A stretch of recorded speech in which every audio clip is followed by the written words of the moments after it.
ይህ የዳጊ ቲዩብ ቻናል ነው። እንግዲህ የዳጊ ቲዩብ ቻናል እንግዲህ ቀስ እያለ አንዳንድ ማቴሪያሎችን በደጋግ ሰዎች እና በመልካም ሰዎች እገዛ ማቴሪያሎችን እያሟለው ነው። ከዚህ በኋላ ዛሬ ታዲያ ይህን ስራ እንድሰራ ያደረጉኝ የኔ ምርጥ ቤተሰቦች በጣም አመሰግናለሁ። ክበሩልኝ። ባላችሁበት ሰላማችሁ ብዝት ይበልልኝ። በሀሳብም በማቴሪያልም ያገዛችሁኝ ማለት ነው። በጣም አመሰግናለሁ። የምወዳችሁና የማከብራችሁ የዳጊ ቤተሰቦች እንደምን አላችሁ? ሁላችሁም በያላችሁ በሰላማችሁ ብዝት ይበልልኝ። ዛሬ እንግዲህ በአዲስ እዚህ ጋር ደግሞ እንግዲህ እናታችን እናያቸው እስኪ እናታችን እናያቸው እስኪ እንግዲህ በሁለት ጎረምሶች መካከል አንድ እናታችን ዘንድሮ ዋንጫውን በላኑ ያሉ እንግዲህ እስኪ እንየው እስኪ አብረን እንየው።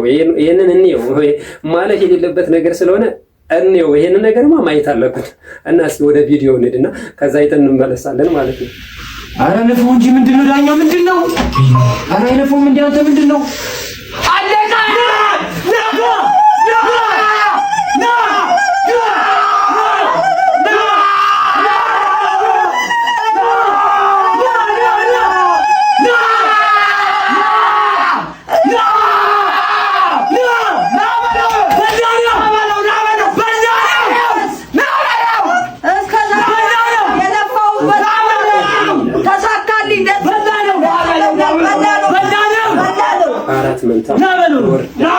በአራት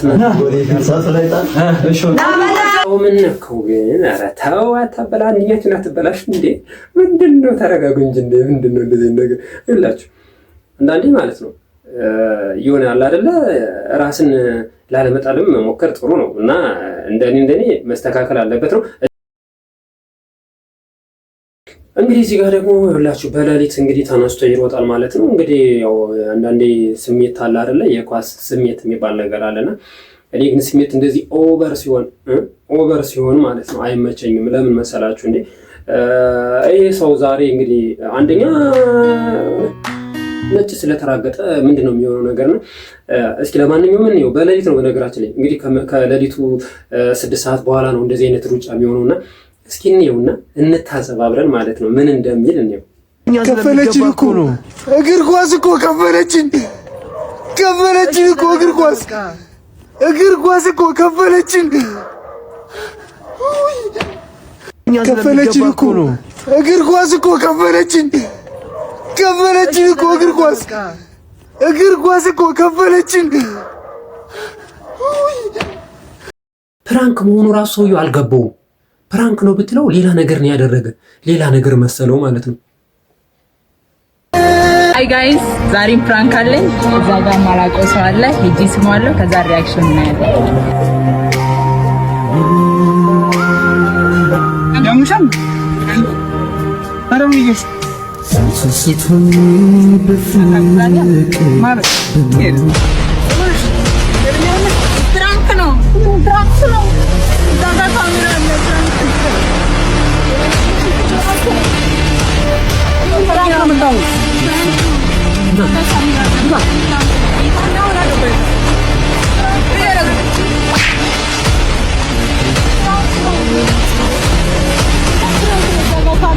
በነገራችን ላይ ልጁ ላይ ስህተት የለበትም።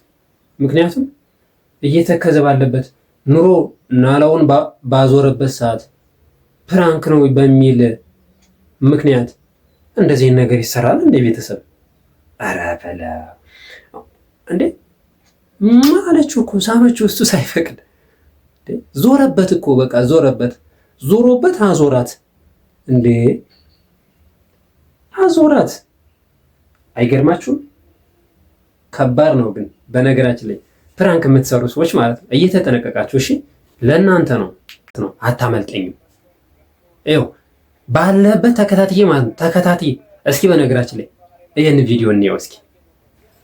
እኔን መካድ አትችልም። የታባህ ነው ያለው እና ካለበት ውጣ።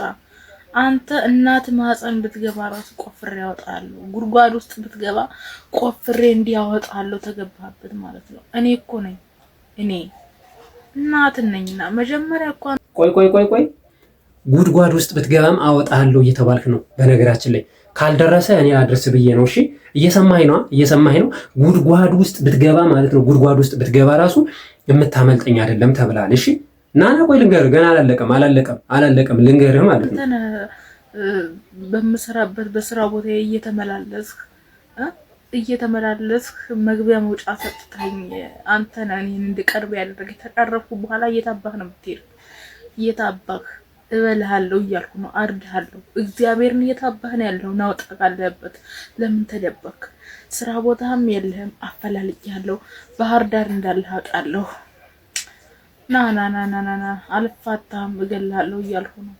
እጅ ስጥ ለኔ አበበ ከበደ ማለት ያስፈልግም። ለኔ እጅ ስጥ ና ብያለሁ። ና አለቅም። ተኔ ማምለጥ አትችልም። ቆፍሬ ያወጣሉ። ጉድጓድ ራሱ ብትገባ እጅ ስጥ፣ እንድትሞት ራሱ አልፈልግም። እጅ ስጥ ተብልሃል። በእውነት እጅ ስጥ ማለት ይድረስህ። በቃ ምንም ማድረግ አይቻልም። ይኸው ቀድመህ ብታውቀው ይሻላል። በኋላ ማለት የሆነ ችግር ደርሶብህ ከማለት በፊት ይህን ጊዜ ብነግር ይሻላል። እጅ ስጥ ተብልሃል። እሺ እጅ ስጥ።